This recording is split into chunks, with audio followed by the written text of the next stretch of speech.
Dentro del movimiento feminista existen diversas corrientes. Por lo tanto, es correcto referirse a movimientos feministas en plural, en los cuales los debates giran en torno a las formas de representación de las identidades.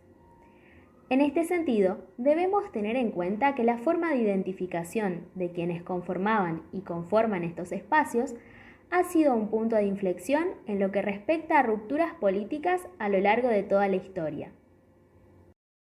En este contexto, podemos decir que el movimiento del feminismo lésbico corresponde a un feminismo interseccional. Es posible realizar una distinción entre feminismo interseccional y feminismo transversal a raíz del feminismo en general. Esta tiene que ver directamente con la noción y el término de mujer que conciben. El carácter discursivo que gira en torno a esta idea generó una ruptura dentro del movimiento transversal, dando nacimiento así a uno interseccional que representaría a otras identidades sociales y políticas. Así, bajo el feminismo interseccional, surge el feminismo lesbiano.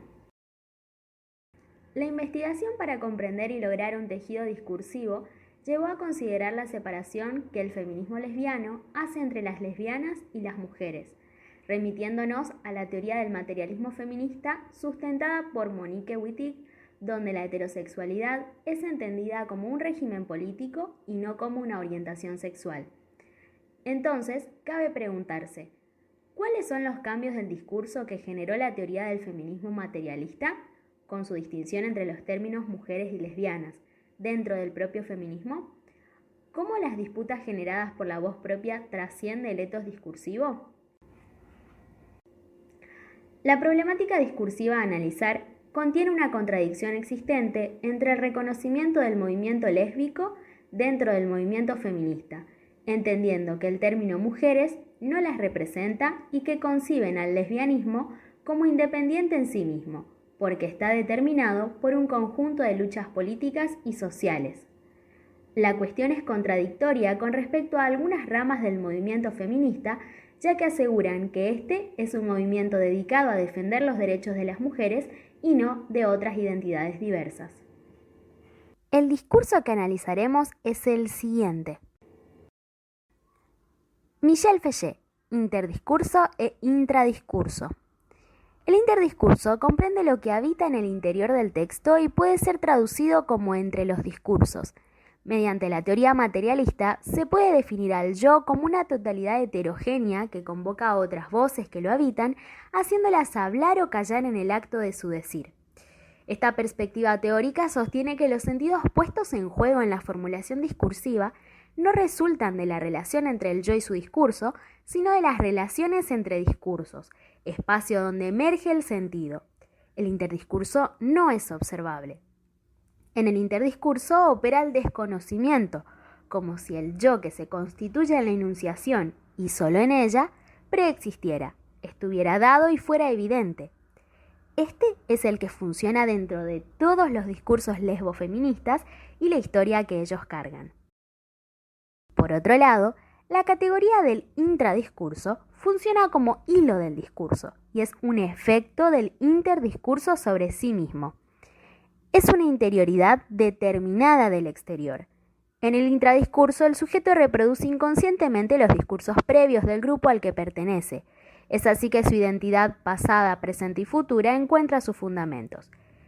El intradiscurso, al estar atravesado por el interdiscurso, es el enunciado como tal. En este caso, se encuentra inscripto implícitamente en las marcas históricas sociales del feminismo lésbico y la experiencia que la sujeta empírica ha tenido en su temática. En el tuit seleccionado, la sujeta habla de las luchas que el colectivo sufrió durante años de silenciamiento e invisibilización y su visión de las personas que contrarían su postura política e identitaria. El enunciado seleccionado se inscribe dentro de los cambios dados a principios de los años 60 en el movimiento feminista, cambios distinguibles en la práctica con respecto a nociones y a la integración o exclusión de las identidades en lo discursivo. Hechos históricos como la revuelta de Stonewall en Estados Unidos en los 70 que repercutieron en nuestro país, generando los primeros grupos del movimiento homosexual. El más importante fue el Frente de Liberación Homosexual y el primer grupo de lesbianas feministas llamada SAFO.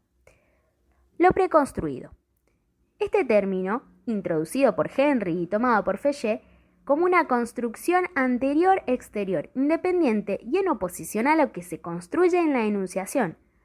Marca la existencia de un desfasaje entre el interdiscurso como lugar de construcción de lo preconstruido y el intradiscurso como lugar de la enunciación de un sujeto. Lo preconstruido remite así a las evidencias a través de las cuales el sujeto ve darse los objetos de su discurso, lo que cada uno sabe y simultáneamente lo que cada uno puede ver en una situación dada. Lo preconstruido son discursos previos en la literalidad de su concepto. En el discurso seleccionado, lo preconstruido se expresa en frases como "no vamos a bajar los brazos" y en la materialización del discurso feminista que éste carga, porque lo preconstruido es exterior y es anterior, es decir, tiene que ver con las frases comúnmente relacionadas con el movimiento feminista, como así también con la teoría llevada a la práctica del feminismo. Jacqueline Authier, heterogeneidad mostrada y heterogeneidad constitutiva. Para esta autora se presentan dos órdenes de realidad diferentes, el de los procesos reales de la constitución de un discurso y el de los procesos de representación en un discurso.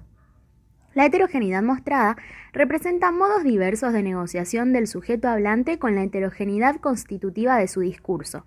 Son las zonas del discurso que involucran a otras voces, explícitamente o no. Produce concepciones del sujeto y de su relación con el lenguaje. El tuit, además de estar remitiendo a la lucha social y política por el reconocimiento y los derechos del movimiento lesbo-feminista, contempla una voz identitaria que se eleva por sobre el grupo en cuestión y que expresa situaciones particulares experimentadas por quien es la sujeta empírica del discurso. Aún más profundamente, el enunciado posee una fuerza o intención que necesariamente le lleva a tomar y a considerar las respuestas lesbofóbicas, siendo estas el cimiento sobre el que el tuit se genera.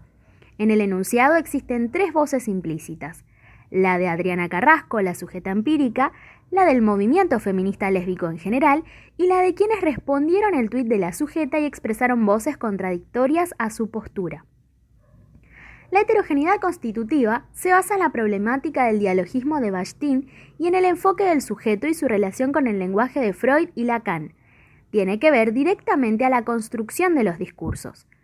La heterogeneidad constitutiva refiere a la construcción del discurso por parte de un sujeto, es decir, el estatuto de un discurso sobre un objeto bajo una noción de intención u orientación. Authier sostiene que la demostración de los procesos reales que determinan el sentido y el discurso son indisociables de una teoría de la ilusión subjetiva del habla. Es decir, todos los discursos tienen una implicancia subjetiva a la hora de su constitución.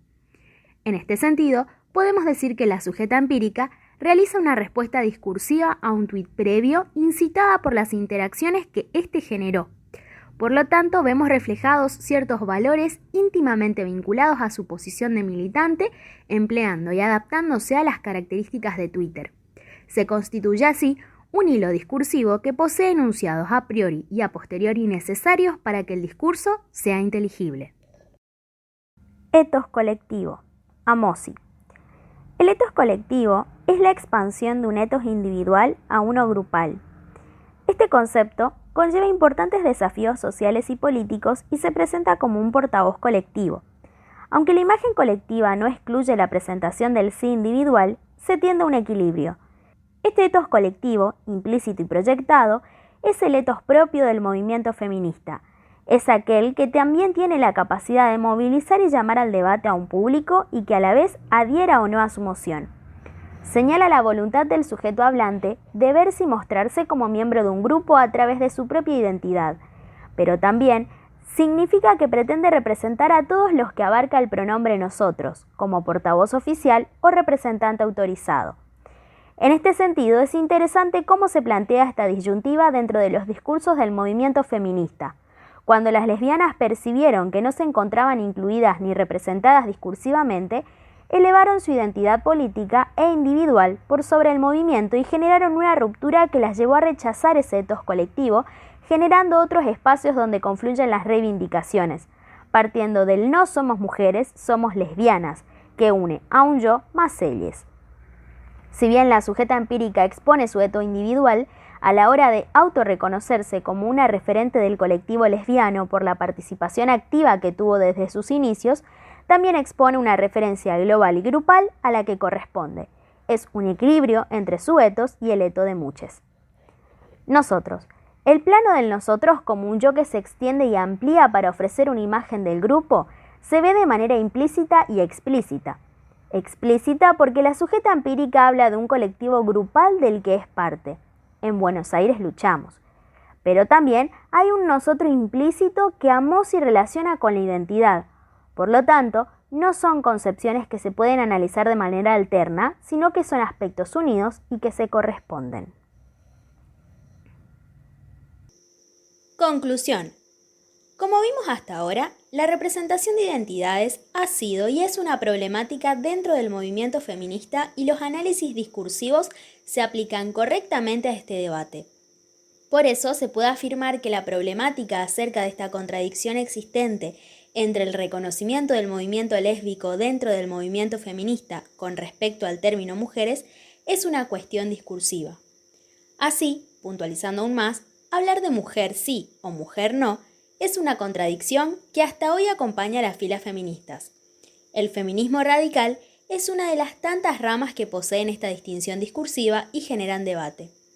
Por ejemplo, en el Manifiesto de las Feministas Radicales Independientes de Argentina, se estipula que las radfems entienden al género no como una identidad, sino como la opresión que la sociedad impone en virtud de la diferencia sexual.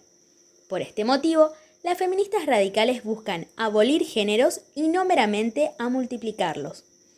En este camino, hablan no de identidades individuales, sino de realidades sociales, debatiendo así que hablar de identidades individuales o distintas al término mujeres dentro del feminismo respondería a una clase de reacomodamientos personales y no del grupo colectivo.